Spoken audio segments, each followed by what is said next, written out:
Hello and welcome back, children. This is Mr. Muzaffar presenting before you the ninth topic of your honeycomb reader. The name of the topic is the Great Stone Face. My dear children, I have already discussed with you one part of this chapter, two parts of this chapter. Today I am going to teach you the third and final part of this chapter.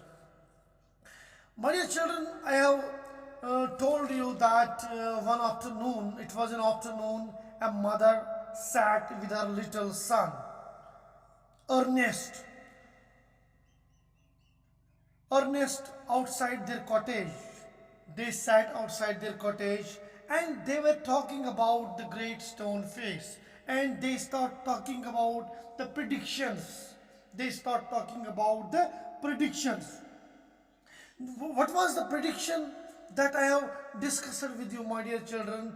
That one day a boy will, one day a small kid will born who will look like a stone face, who will look like a great stone face, who will look like a great stone face, my dear children. And the mother told her son, what he told her about an old prophecy, about an old prediction, which said that on some future date a man will be born in the valley who will bear the likeness of the great stone face.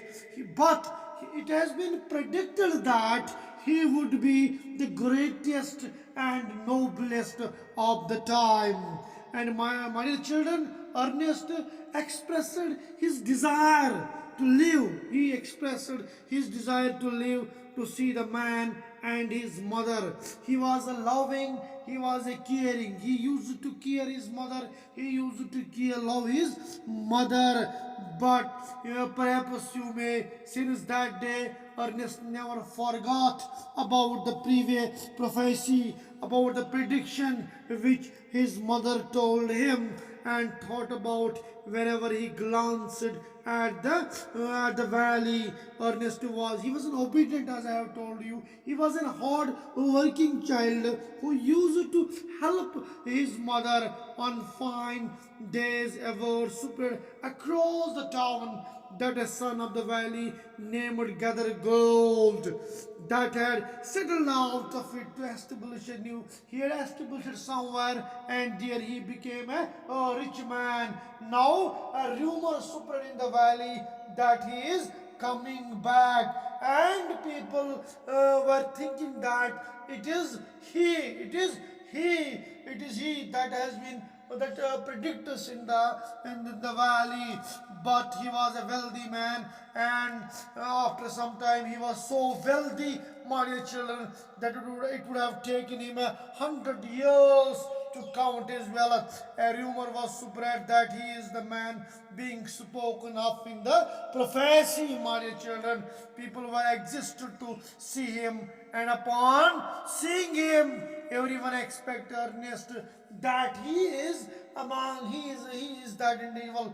But at the end it proved wrong. At the end he proved wrong before dying, that people agreed that he was not the man from the prophecy.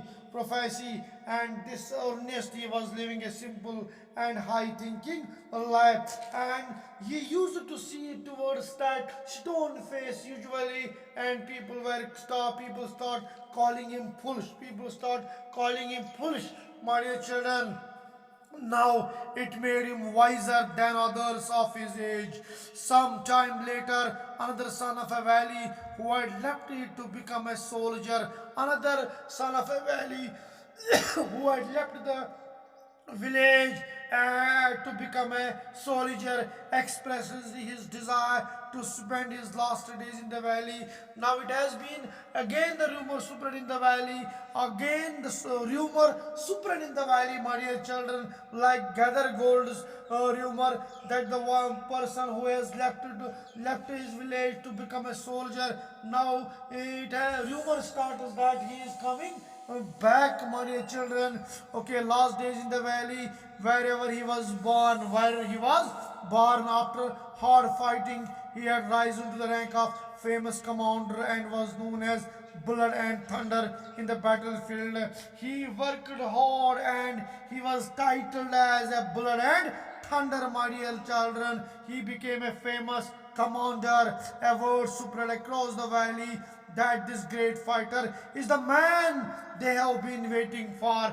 A rumor again spread in the valley, the for whom they were waiting, and they thought that it is he only. Preparations to welcome him began, and people, whoever thought of looking at the great stone face, began spending hours looking at it to know how Blood and Thunder would look like.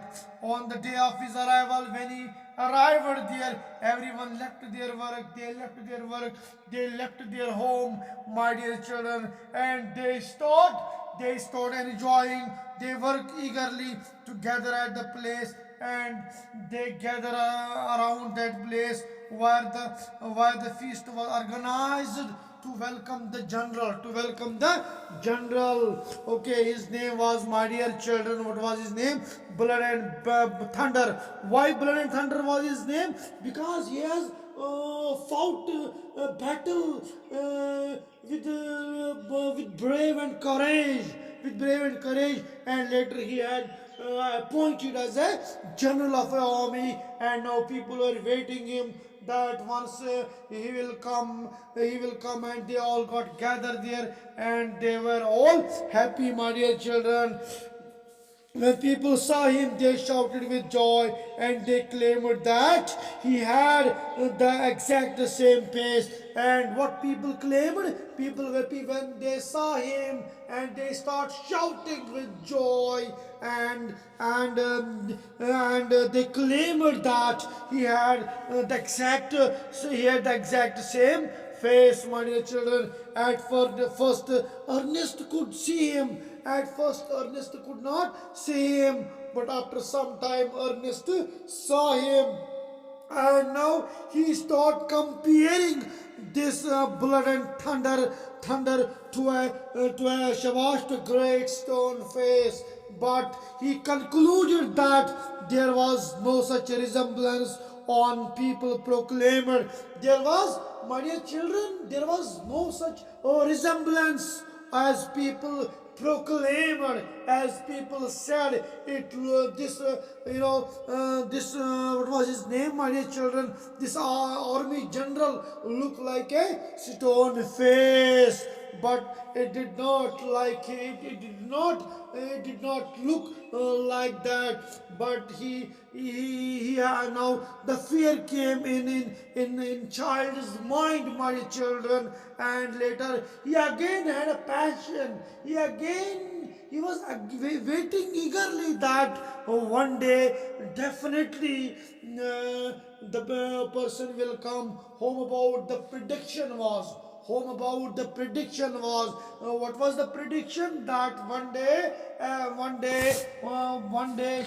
Shabash, what was the prediction, my dear children? Could you please tell me? There was a prediction that a man will be born in the valley.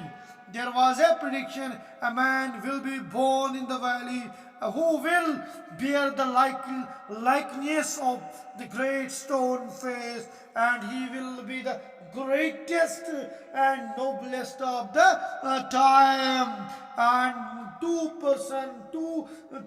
son of a land. Firstly, it was Gather Gold.